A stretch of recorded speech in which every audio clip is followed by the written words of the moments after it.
நெதன்யாங்கு தனிப்பட்ட அரசியல் காரணங்களுக்காக காசா மீதான போரை நீடிப்பதாக குற்றச்சாட்டு. இஸ்ரேலிய தாக்குதல்களால் மருத்துவமனைகள் மூடும் கட்டாயத்தில் இந்தோனேசியா. எகிப்திலிருந்து இஸ்ரேல் எல்லைக்குள் ஆயுதங்களை கடத்த முயன்ற ட்ரோன் சுட்டு வீழ்த்து. இஸ்ரேல் இனப்படுகொலையை முடிவுக்கு கொண்டுவராது பாலஸ்தீனியர்கள் அச்சம். வெடிப்பொருட்கள் மற்றும் ட்ரோன்களை சட்டவிரோதமாக தயாரித்து இறக்குமதி ஜோர்டான் குற்றச்சாட்டு. முன்னாள் ஜனாதிபதி ஒல்லாண்டா ஹூமாலா மற்றும் அவரது மனைவி நாடின் கெரேடியா ஆகியோருக்கு 15 ஆண்டுகள் சிறை தண்டனை. நைஜீரியாவில் லாசா காய்ச்சலால் பாதிக்கப்பட்டவர்களின் எண்ணிக்கை 127 உயர்வு.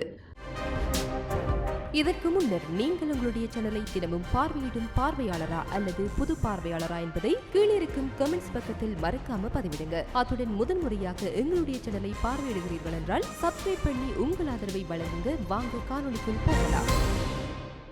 அமெரிக்க இஸ்ரேலிய கைதியான எடன் அலெக்சாண்டர் அவர் அடைத்து வைக்கப்பட்டிருந்த இடத்தில் இஸ்ரேலிய தாக்குதலை தொடர்ந்து அவரது கதை குறித்து பல கேள்விகள் உள்ளன என காசா நகரத்தில் உள்ள அல் ஜசீரா செய்தியாளர் ஹானி முக்மூத் குறிப்பிட்டுள்ளார். அவர் மேலும் தெரிவிக்கையில், அலெக்சாண்டர் உயிருடன் இருப்பது போன்ற காணொலியை கமாஸ் வெளியிட்டதை அடுத்து இந்த தாக்குதல் நடத்தப்பட்டது. எடன் அலெக்சாண்டர் அந்த நேரத்தில் உயிருடன் இருந்தாரா அல்லது இன்னும் உயிருடன் இருக்கின்றாரா என்பதை உறுதிப்படுத்த காசாம் படைப்பிரிவுகளால் ஒரு வீடியோ வெளியிடப்பட்டது. இஸ்ரேலிய பிரதமர் நெதன்யாங்கு தனிப்பட்ட அரசியல் காரணங்களுக்காக காசா மீதான போரை நீடிப்பதாக குற்றம் சாட்டப்படுவதாலும் காசாவில் இரட்டை தேசிய கைதிகள் இருப்பது நெதன்யாங்குவின் பிரதேசத்திற்கான திட்டங்களுக்கு ஒரு தடையாக இருக்கலாம் என்ற சந்தேகத்தாலும் அலெக்சாண்டரின் நல்வாழ்வு குறித்து கேள்விகள் எழுகின்றன. இஸ்ரேலிய அதிகாரிகள் நெதன்யாங்கு போரை அரசியல் ஆதாயத்திற்காக பயன்படுத்துவதாகவும் குற்றம் சாட்டினார். மேலும் காசாவில் சிறைப்பிடிக்கப்பட்ட இரட்டை குடியுரிமை பெற்றவர்கள் நெதன்யாங்கு மீதான தங்கள் சொந்த அரசாங்கங்களின் அழுத்தத்தை குறைக்க வேண்டும் என்று குறிவைக்கப்படுகின்றார்கள் என்று பரவலான நம்பிக்கை உள்ளது என்று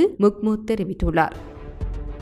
இந்த நிலையில் காசா பகுதியில் சிறைப்பிடிக்கப்பட்ட எடன் அலெக்சாண்டரை விடுவிப்பதில் அமெரிக்க ஆர்வம் இருப்பதாக காசா பகுதி முழுவதிலும் உள்ள பாலஸ்தீனியர்களிடையே உண்மையான நம்பிக்கை உள்ளது. ஆனால் கடந்த சில மணி நேரங்களுக்கு முன்பு அலெக்சாண்டர் தடுத்து வைக்கப்பட்டிருந்த இடம் இடைவிடாமல் குண்டு வீசப்பட்ட பிறகு அந்த இடத்தை பாதுகாத்து வந்த குழு அல்லது காவலர்களுடனான தொடர்பை கஸ்லாம் படைப்பிரிவுகள் இழந்ததாக ஒரு அறிக்கை வெளியிடப்பட்டது. அவரது மரணம் உறுதி செய்யப்பட்டால் நெதன்யாங்கு மற்றும் அவரது அரசாங்கத்தின் மீது எந்த அழுத்தமும் பிரயோகிக்கப்படாது என்று அர்த்தம். காசா பகுதியில் இனப்படுகொலை நடவடிக்கைகளை நெதன்யாங்கு நீடிப்பதற்கும் வான்வெளி தாக்குதல்கள் மற்றும் தரைப்படை படையெடுப்பை தொடர்வதற்கும் இதை ஒரு சாட்டாக பயன்படுத்துவதற்கும் இது ஒரு சாட்டாக இருக்கலாம் என்பது மக்களை கவலையடைய செய்கின்றது.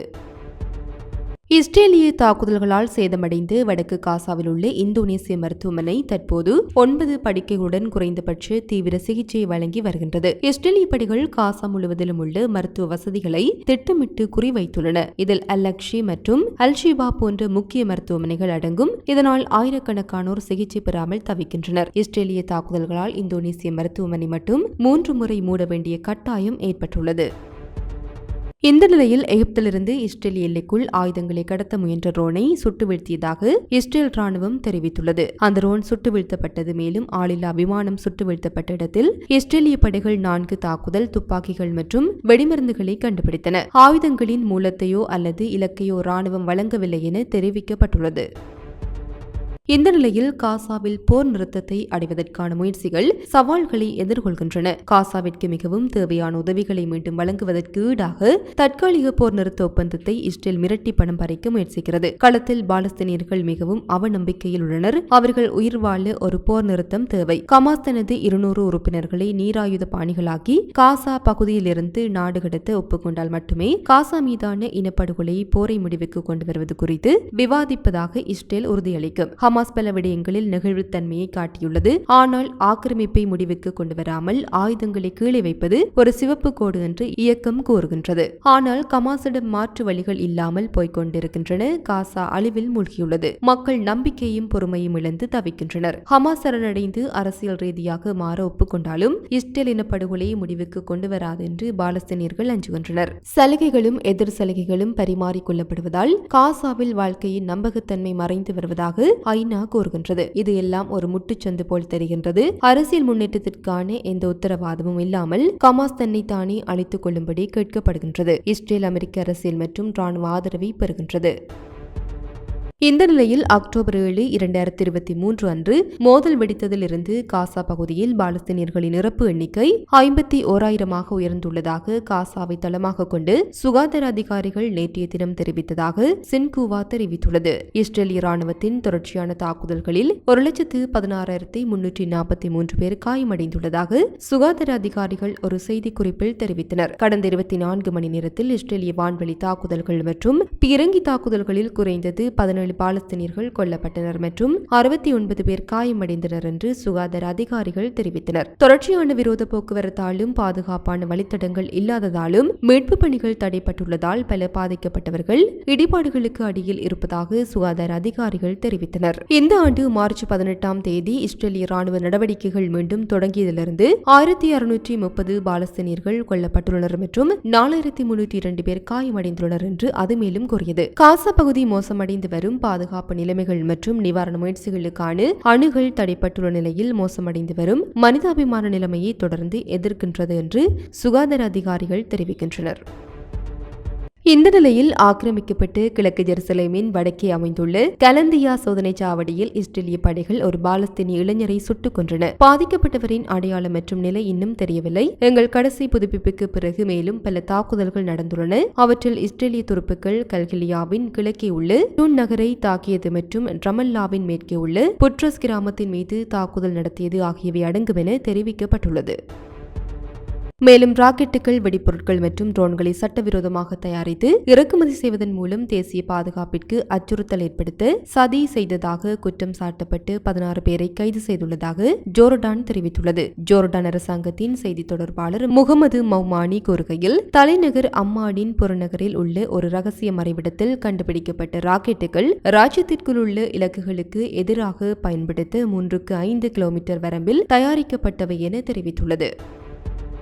பெருவியன் நீதிமன்றம் நேற்றைய தினம் முன்னாள் ஜனாதிபதி ஒல்லாண்டா ஹூமாலா மற்றும் அவரது மனைவி நாடின் ஹெரேடி ஆகியோருக்கு பண மோசடி செய்ததாக கண்டறிந்த பின்னர் 15 ஆண்டுகள் சிறை தண்டனை விதித்ததாக சின்கூவா செய்தி வெளியிட்டுள்ளது. நீதிபதி நைக்கோ கொரோனாடோ தலைமையிலான 3வது தேசிய கல்லூரி குற்றவியல் நீதிமன்றத்தால் இந்த முடிவு வழங்கப்பட்டது. பெரும்பாலான நீதிபதிகள் தண்டனைக்கு ஆதரவாக வாக்களித்தனர். முன்னாள் ஜனாதிபதியும் அவரது மனைவியும் விசாரணைக்கு முந்தைய காவலில் கழித்த காலம் தோராயமாக 9 மாதங்கள் கழித்த காலமாக கருதப்படும். 2026 மற்றும் 2011க்கு இடையில் தேர்தல் பிரச்சாரங்களுக்கு நிதியளிப்பதற்காக பிரேசிலிய கட்டுமான நிறுவனமான ஓடேபி ட்ரெக் தேசியவாத கட்சிக்கு வழங்கிய சட்டவிரோத பங்களிப்புகளிலிருந்து முன்னாள் ஜனாதிபதி மற்றும் அவரது மனைவி மீதான பண மோசடி குற்றச்சாட்டுகள் எழுந்தமையும் குறிப்பிடத்தக்கது.